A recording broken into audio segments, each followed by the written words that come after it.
Salam berjumpa kembali teman-teman sekalian, Bapak Ibu, saudara-saudari yang terkasih.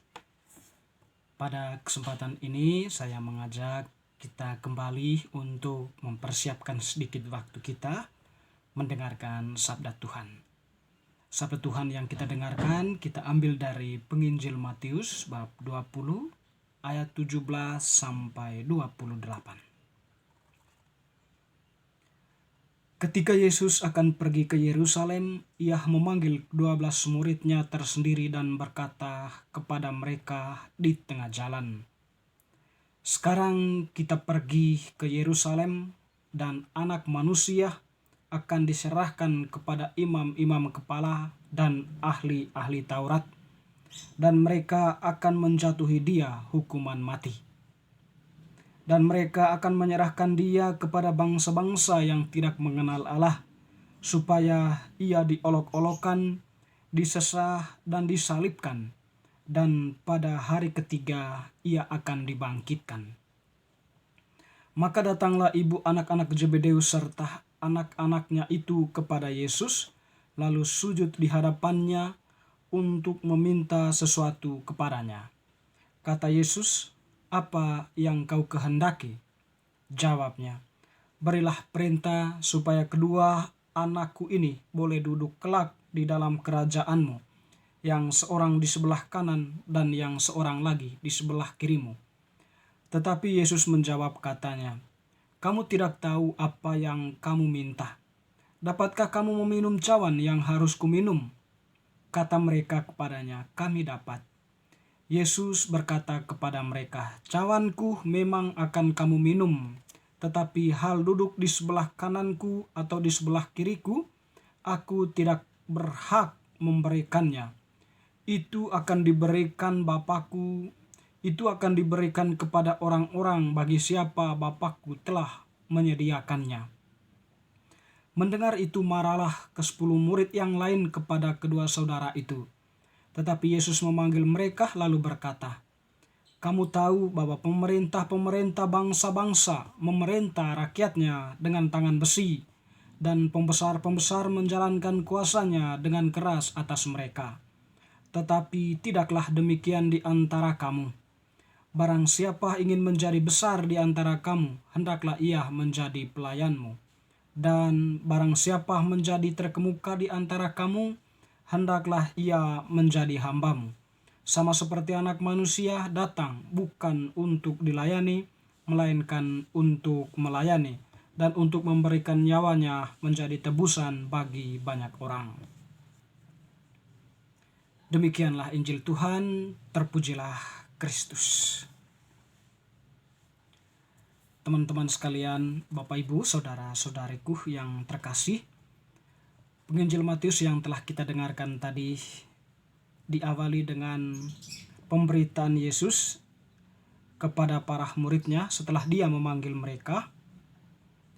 "Sekarang kita pergi ke Yerusalem, dan Anak Manusia akan diserahkan kepada imam-imam kepala dan ahli-ahli Taurat, dan mereka akan menjatuhkan hukuman mati."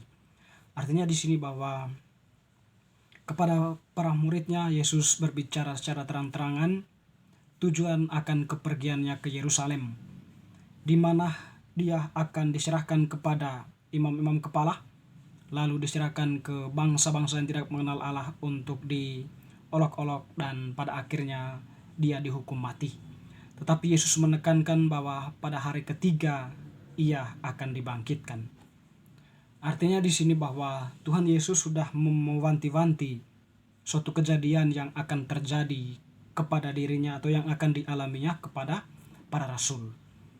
Tetapi memang respon para rasul ya nampak begitu lamban ya, nampak begitu kurang responsif ya. Dimana setelah kejadian atau ketika berhadapan dengan peristiwa kejadian yang menimpa Yesus, para muridnya marah tidak ada di tempat ya. Atau boleh dikatakan bahwa muridnya itu tidak berani untuk mengambil bagian di dalam penderitaan Tuhan ya. Boleh katakan seperti itu, dalam arti secara fisik mereka mungkin membantu Yesus dalam bagian apanya gitu, seperti Simon dari Kirene bisa jadi ya. Tetapi teman-teman yang terkasih, menarik Tuhan kemudian akhir dari penderitaan, ujung dari penderitaannya itu adalah kebangkitan ya, setelah hari yang ketiga. Setelah hari yang ketiga dimaksudkan di sini setelah Yesus disalibkan, dikubur ya, dan pada hari ketiga dia mengalami kebangkitan. Teman-teman yang terkasih, saudara-saudariku, Yesus kemudian memberikan sebuah pelajaran ya, atau setelah Yesus memberitakan tentang peristiwa yang akan dialaminya dalam perjalanan ke Yerusalem, Yesus mengajarkan bagaimana seharusnya menjadi pemimpin dari sisi Yesus, atau menjadi pemimpin yang telah diutus oleh Yesus. Bagi Yesus bahwa pemimpin-pemimpin dunia ini menjalankan pemerintahannya dengan tangan besi, atau mereka juga menjalankannya dengan penuh keotoriteran, boleh dibilang seperti itu ya. Atau arahnya bahwa pemerintah dunia ini memang lebih terikat kepada kebijakan-kebijakan dunia ya, untuk sebuah kesejahteraan bangsa, ataupun juga dengan jalan otoriter memaksa kehendak orang lain untuk taat dan tunduk kepadanya. Bisa jadi fenomen seperti itu dialami atau ada kenyataannya di dalam kehidupan berbangsa dan bernegara ataupun berkelompok. Tetapi Yesus menekankan kepada para muridnya bahwa menjadi pemimpin hendaklah menjadi pelayan.